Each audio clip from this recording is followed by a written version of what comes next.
Olá, amados, a paz do Senhor, amém? A paz do Senhor, amém? Glória a Deus, amém. É sempre bom estarmos na casa do Senhor, glória a Deus. Os irmãos podem se assentar, amém? Gostaria de convidar os irmãos para que abrissem as suas Bíblias no livro de Ageu. O livro de Ageu é o antepenúltimo livro do Antigo Testamento. Está antes ali de Zacarias, antes de Malaquias, que é o último livro do Antigo Testamento, conhecido como como um dos livros dos profetas menores. Amém? Todo mundo encontrou? Ageu, são apenas 2 capítulos, nós vamos ler uma parte do primeiro capítulo. Nos diz assim: e no primeiro dia do 6º mês, do 2º ano do reinado de Dario, a palavra do Senhor veio por meio do profeta Ageu ao governador de Judá, Zorobabel, filho de Sealtiel, e ao sumo sacerdote Josué, filho de Jeozadak, dizendo: assim diz o Senhor dos exércitos, este povo afirma: ainda não chegou o tempo de reconstruir a casa do Senhor. E por isso a palavra do Senhor veio novamente por meio do profeta Ageu. Acaso é tempo de vocês morarem em casas de fino acabamento, enquanto a minha casa continua destruída? Agora assim diz o Senhor dos exércitos: vejam aonde os seus caminhos os levaram. Vocês têm plantado muito e colhido pouco. Vocês comem, mas não se fartam. Bebem, mas não se satisfazem. Vestem-se, mas não se aquecem. Aquele que recebe o salário, recebe-o para colocá-lo numa bolsa furada ou num saquetel furado, como diz algumas outras versões. Assim diz o Senhor dos exércitos: vejam aonde os seus caminhos os levaram. Subam o monte para trazer madeira, construam o templo para que eu me alegre e nele seja glorificado, diz o Senhor. Vocês esperavam muito, mas eis que veio pouco. E o que vocês trouxeram para casa eu dissipei como um sopro. E por que eu fiz? Pergunta o Senhor dos exércitos: por causa do meu templo que ainda está destruído, enquanto cada um de vocês se ocupa com a sua própria casa. Por isso, por causa de vocês, o céu reteve o orvalho e a terra deixou de dar o seu fruto. Amém? Glória a Deus. Gostaria de orar. Pastor Amaral já orou, mas eu gostaria de orar um pouquinho com os irmãos também, amém? Senhor amado Deus, eterno Pai, eu te agradeço por essa palavra que nós lemos. Pai, eu te agradeço pela vida de cada um dos meus irmãos que aqui estão. Papai, no nome e na autoridade de Jesus, seja dissipado, papai querido, todo principado seja destronado, tudo aquilo que não te pertence, tudo aquilo que não te louva, no nome e na autoridade de Jesus. Amém. Amados, Deus, ele é um Deus de princípio. Essa palavra que nós lemos, para que a gente possa entender um pouco o contexto,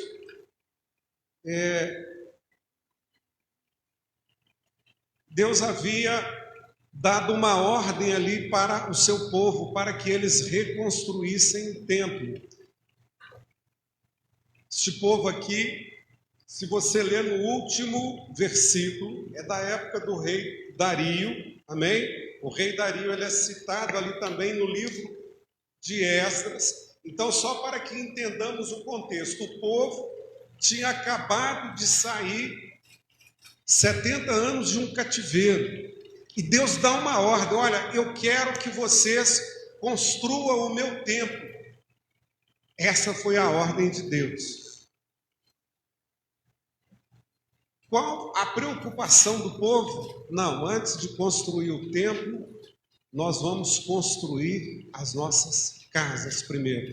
Ainda não é tempo de construir o templo de Deus.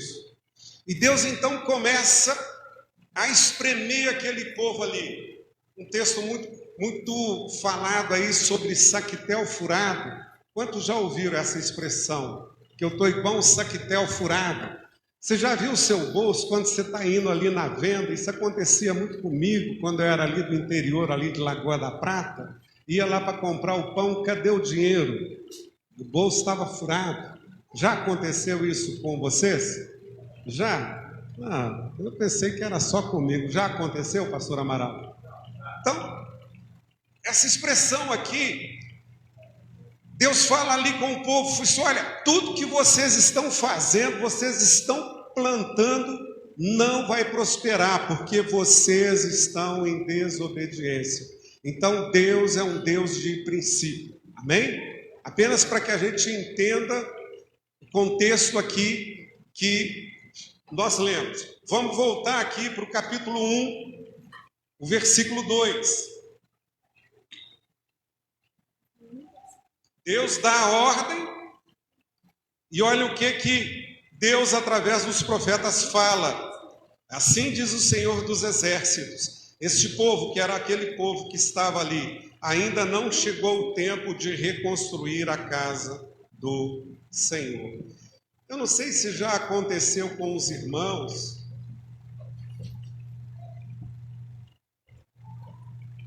Já teve um tempo em que você sentiu que Deus ele mexeu ali na sua estrutura? Deus te abalou e Deus te desestruturou? Não sei se já aconteceu isso com os irmãos. Às vezes Deus ele abala a nossa estrutura porque a gente não está conseguindo entender o propósito de Deus na nossa vida. Não estou falando de pecado, eu não estou falando de não cumprir a vontade de Deus, mas às vezes Deus ele abala a nossa estrutura porque a gente não está debaixo do seu propósito. A gente não dá ouvidos ao que Deus fala. Quando o apóstolo Paulo perseguia ali a igreja, ele tinha a certeza que ele perseguia a igreja no nome de Deus. Ele relata isso em uma de suas cartas. E hoje nós vivemos uma igreja onde está se cumprindo aquilo que Jesus disse, de que no final dos tempos o amor de muitos se esfriaria. E quando falta amor, falta companheirismo. Quando falta amor, falta entendimento, falta paciência.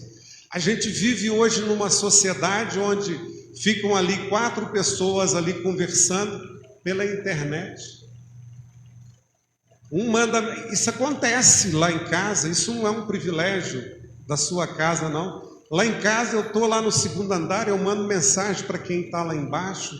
A gente está vivendo uma sociedade fria. Será que a gente está no caminho certo?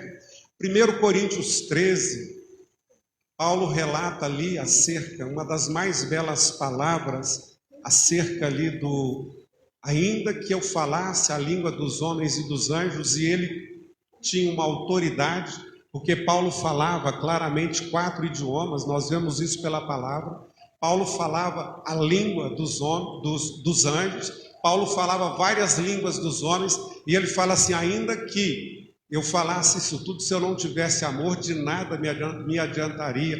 O engraçado é que Paulo escreve o capítulo 13 antes do capítulo 12, claro, né? E depois temos o 14, mas Paulo exaltava ali na igreja acerca dos dons espirituais. A igreja estava muito preocupada com os dons espirituais, mas se esquecendo do principal, que era o amor.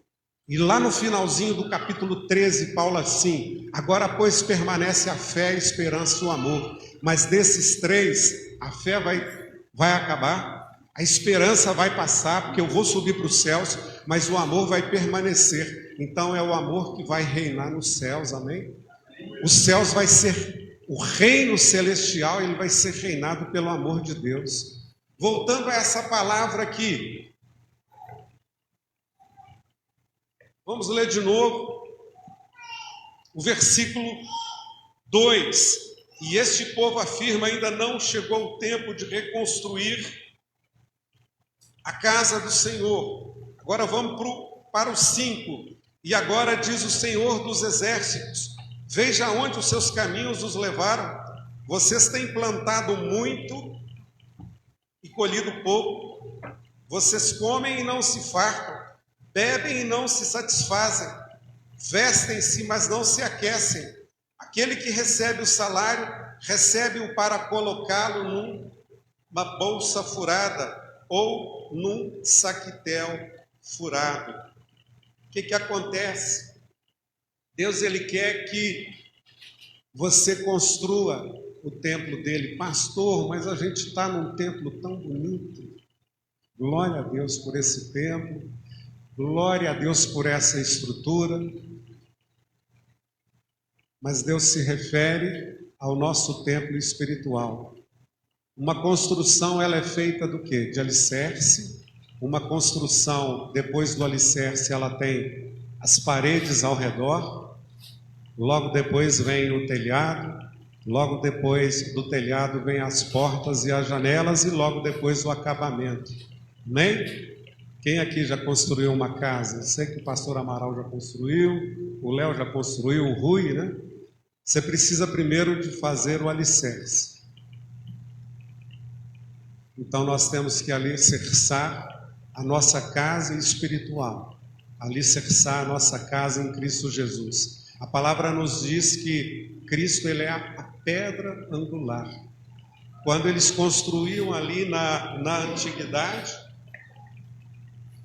o alicerce, eles colocavam uma pedra num determinado ângulo para que estabelecesse todos os fundamentos de uma casa. Então, Cristo, Ele é o alicerce da nossa casa. Amém? As paredes ao redor. As paredes ao redor. O que significam as paredes ao redor? As paredes ao redor significam a palavra de Deus na nossa vida.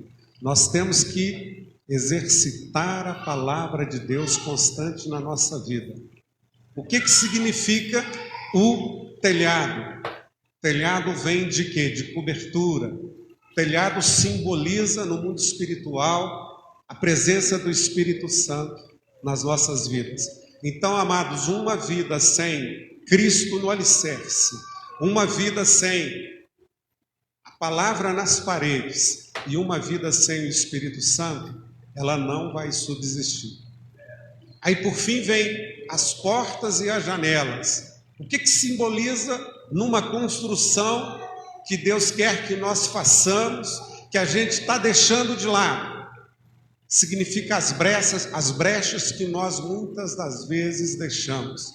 Você já viu numa construção de uma casa que ela começa a trincar uma parede, ela começa a dar um vazamento? É preciso haver reparos constantes. Então Deus quer que nós exercitemos esses reparos constantes, senão a casa cai. Tirar ali aquelas brechas através das portas e das janelas. Por fim vem o acabamento. O acabamento são as nossas obras, amém?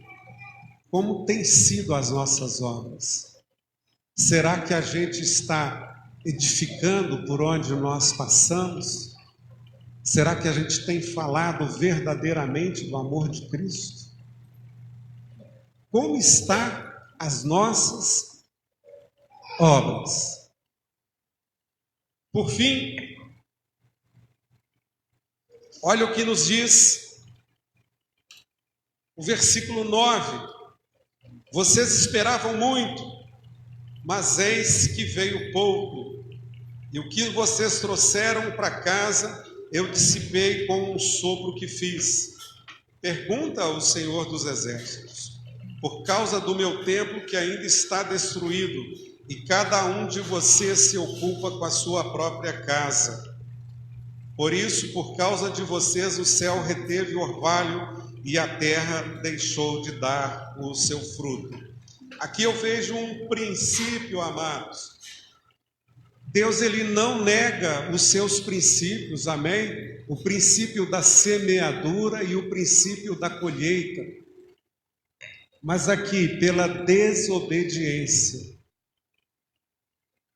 Deus, ele reteve os frutos da terra para que o povo pudesse entender que aquela estrutura que Deus estava abalando é para que o povo se voltasse ali para a obra de Deus.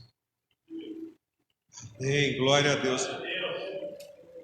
O versículo 11: nos campos e nos montes provoquei uma seca que atingiu o trigo, o vinho, o azeite e tudo mais o que a terra produz, e também os homens e os gados, e o trabalho das mãos de vocês foi prejudicado.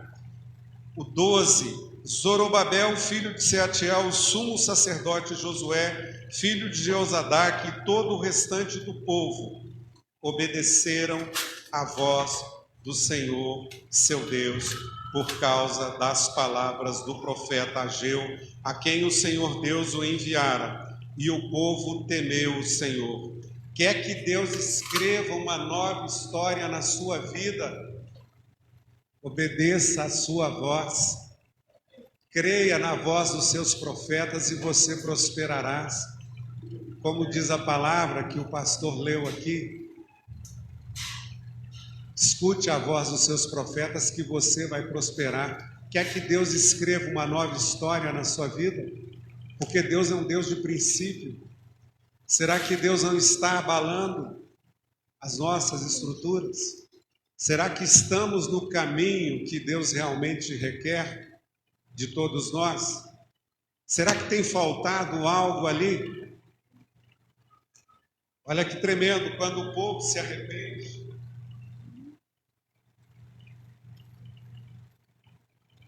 O 13: e então Ageu, o mensageiro do Senhor, trouxe essa mensagem do Senhor para o povo: eu estou com vocês, declara o Senhor. Eu quero te dizer nessa noite que Deus está conosco, amém? Amém? Eu quero te dizer nesta noite que Deus está com você, pelejando a seu favor, amém? Se você tem cuidado da casa de Deus, se você tem cuidado da sua casa, Deus, ele não é homem para que minta. E Deus vai entrar nesse negócio aí, Fernando. Deus não é homem para que minta. Deus fala com você: eu estou contigo, amém? Eu vou entrar nesse negócio aí, amém? Porque Deus sabe o zelo que você tem para com a casa dele. Glória a Deus. Vamos ler mais aqui, tem mais palavra de vitória. E assim, o 14: e assim o Senhor encorajou o governador de Judá, Zorobabel, filho de Sealtiel, o sumo sacerdote Josué, filho de Jeozadak, todo o restante do povo, e eles começaram a trabalhar no templo do Senhor dos Exércitos, o seu Deus, amém? E eles o que, igreja? E eles o que?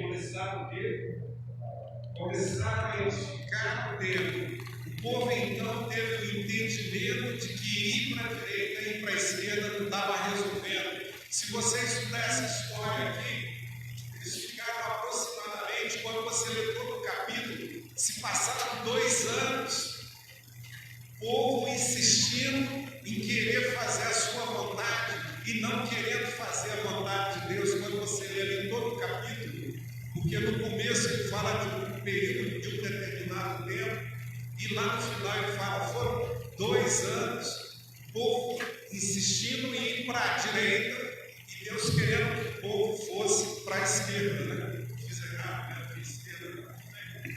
Direita daqui. O povo querendo ir para, eu sou canhoto, então para mim essa aqui é a minha direita. O povo querendo ir para a esquerda e o povo querendo ir para a direita. 2 anos. Queria chamar os irmãos à reflexão. A reflexão. Será que eu tenho caminhado de acordo com a vontade de Deus? Primeira reflexão. Segunda reflexão: se eu estou caminhando Por que às vezes tem acontecido isso na minha vida? Será que eu tenho cumprido toda a vontade de Deus? Nós temos que entender que às vezes Deus, ele respeita o seu livre-arbítrio. Deus, ele respeita as suas decisões. Gosto muito de um texto na Bíblia do ladrão ali na cruz.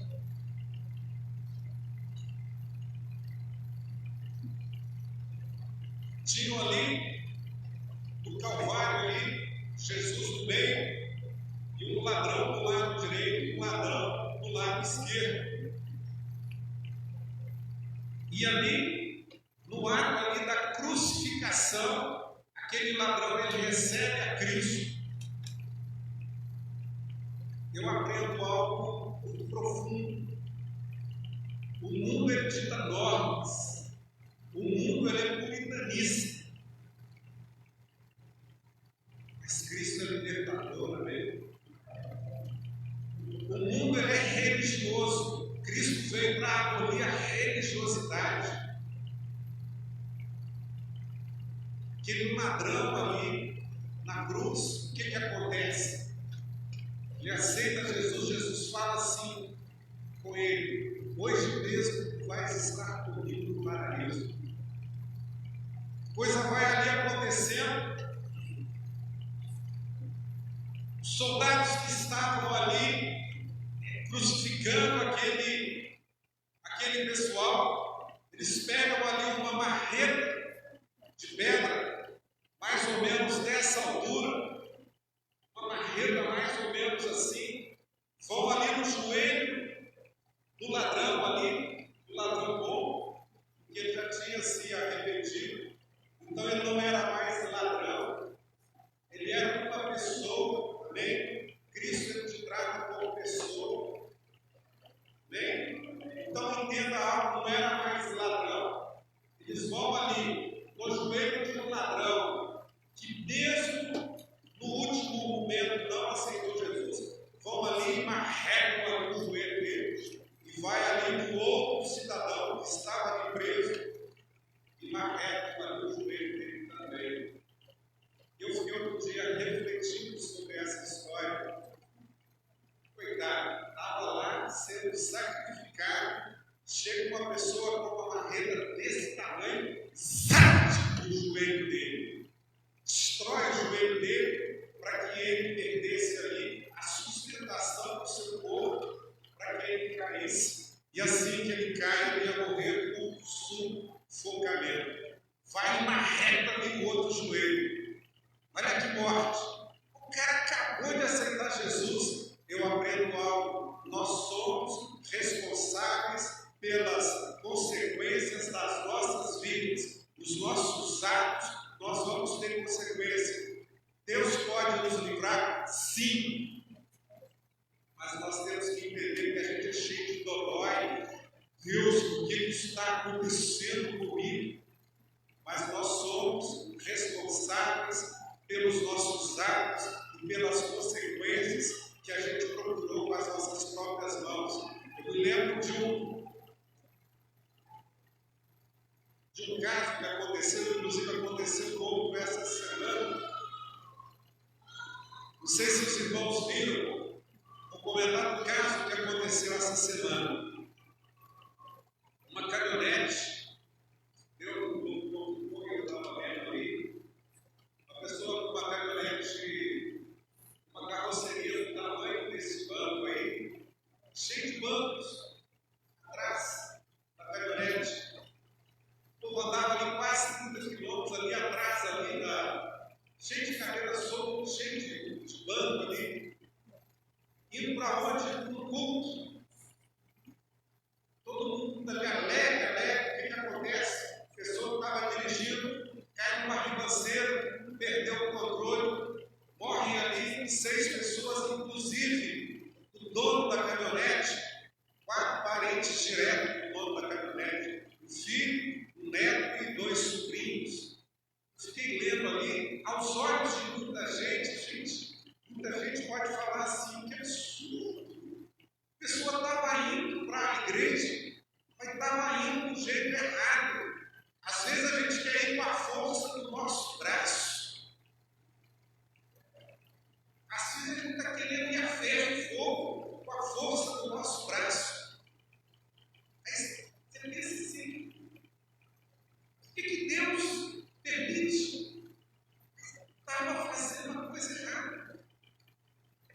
igreja.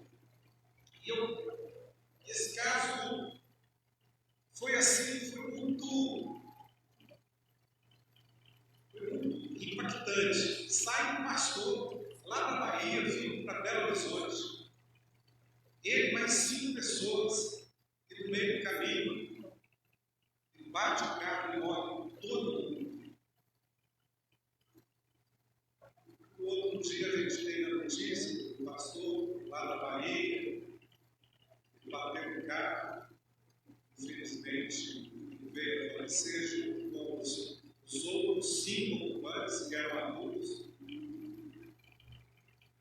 Aí eu fiquei sabendo que o pastor tinha um carro que era um 1.0, coloca 6 pessoas nesse carro, e eu lembro que o pastor da minha igreja falava assim, mas ele não tinha carteira. Às vezes eu ficava com medo, mas ele não tinha carteira. Então, esses 2 exemplos, um que aconteceu essa semana, que eu fiquei ali meditando, logo depois o Senhor me deu essa palavra, eu sempre tenho algumas, a gente sempre tem algumas palavras ali guardadas, o azeite, sempre tem algumas palavras, mas o Senhor me deu essa palavra essa semana, e eu lembrando desse acontecido. Às vezes a gente acha que está fazendo a coisa certa, quando na realidade a gente está no caminho errado. Às vezes a gente tem a certeza de que a gente está no caminho correto, mas a gente está, por muitas vezes, no caminho tortuoso. Deus vai e abala as nossas estruturas. Até que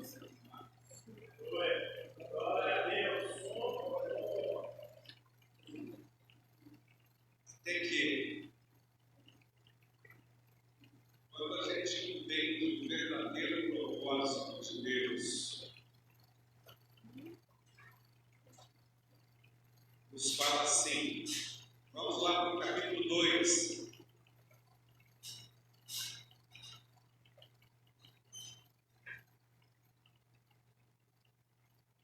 Capítulo 2, versículo 6.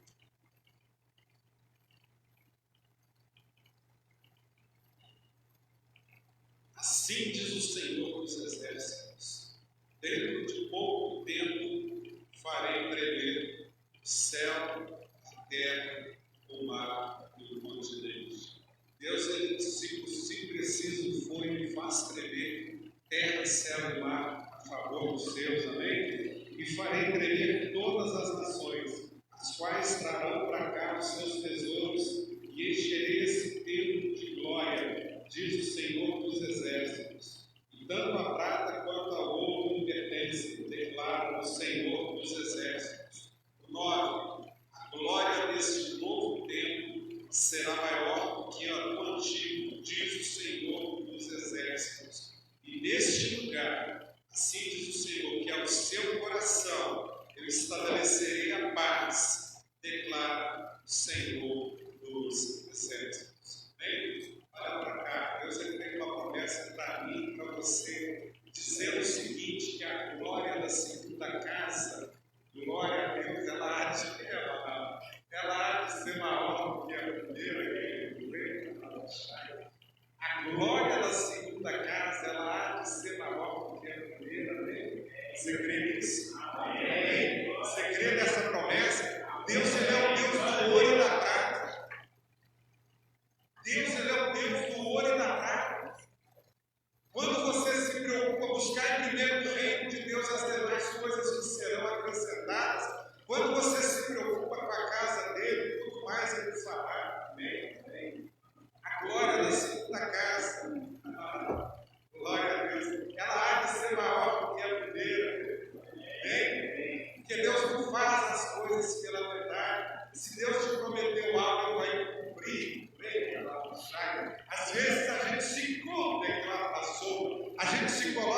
defensiva ali de Deus, mas se Deus te prometeu algo, Ele vai cumprir, porque Ele não é filho do homem para que minta. Amém? Deus não é um Deus de confusão. Amém? Deus está trazendo aí a memória tudo aquilo que Ele te prometeu. Amém? Porque Ele sabe que você é filho dele. Ele sabe que você honra Ele na casa dele. Deus não é filho do homem para que minta. Amém? Para a gente concluir essa palavra, são dois tipos de casa que nós temos.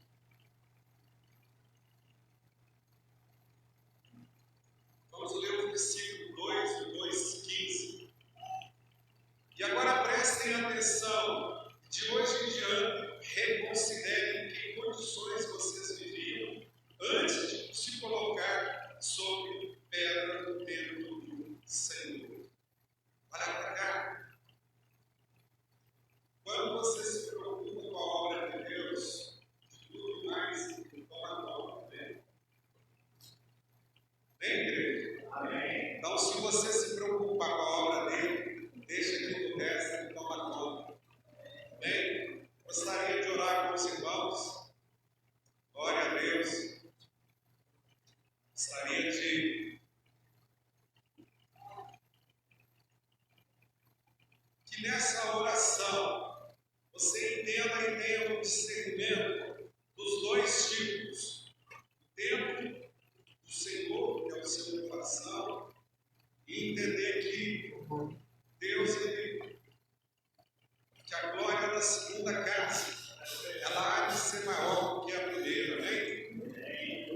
Coloca diante do Senhor, amém? Tudo aquilo que tem te incomodado, amém? Coloca diante do Senhor. Eu não sei o que te perturba, eu não sei se é no seu físico, eu não sei se o seu bolso está como um saquetel furado, tudo que você mexe, você não consegue, você sente que a coisa não evolui. Eu não sei se está no seu espírito, eu não sei em que nível, eu não sei em que nível você está, mas de uma coisa eu sei: o Senhor manda falar contigo de uma forma muito clara nesta noite, e a glória